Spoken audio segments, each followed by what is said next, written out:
కర్నూలు నగరంలో అక్రమంగా నిర్మించిన వైసీపీ కార్యాలయంపై చర్యలు తీసుకోవాలని తెలుగుదేశం పార్టీ నాయకులు ప్రభుత్వాన్ని డిమాండ్ చేశారు. కర్నూలు నడిబొట్టున ఉన్న రైల్వే స్టేషన్ కూడలిలో దాదాపు 2 ఎకరాల్లో వైసీపీ కార్యాలయాన్ని ఓ ప్యాలెస్ లా నిర్మించారని టీడీపీ నేతలు విమర్శించారు. దాదాపు నిర్మాణం పూర్తయిన వైసీపీ కార్యాలయాన్ని టీడీపీ రాష్ట్ర నేత సోమిశెట్టి వెంకటేశ్వర్ల ఆధ్వర్యంలో పరిశీలించారు. అత్యంత ఖరీదైన ఫర్నిచర్ ఉండటంతో ప్రజాధనాన్ని వైసీపీ నాయకులు దుర్వినియోగం చేశారని, ఎలాంటి అనుమతులు లేకుండా నిర్మించినటువంటి వైసీపీ కార్యాలయాన్ని ప్రభుత్వం స్వాధీనం చేసుకోవాలని సోమిశెట్టి వెంకటేశ్వర్లు ముఖ్యమంత్రి చంద్రబాబు నాయుడును కోరారు. ప్రభుత్వ పథకాలను చిన్న చిన్న కారణాలు చూపి రద్దు చేసిన మాజీ ముఖ్యమంత్రి వైఎస్ జగన్మోహన్ రెడ్డి అక్రమంగా తన పార్టీ కార్యాలయాన్ని ఎలా నిర్మిస్తారని కర్నూలు కార్పొరేటర్ అక్సారి ప్రశ్నించారు. ఇచ్చే కొన్ని డబ్బులకి అన్ని ఆంక్షలు పెట్టినారు కదా.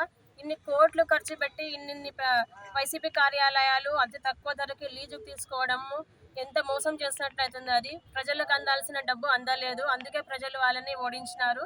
మా ప్రభుత్వం వచ్చింది, మా చంద్రబాబు నాయుడు గారు సీఎం అయినారు, ప్రజలందరికీ న్యాయం చేస్తారు. అదేవిధంగా మా కర్నూలు భరత్ సార్ వచ్చినారు, ఇండస్ట్రియల్ మినిస్టర్ కూడా అయినారు.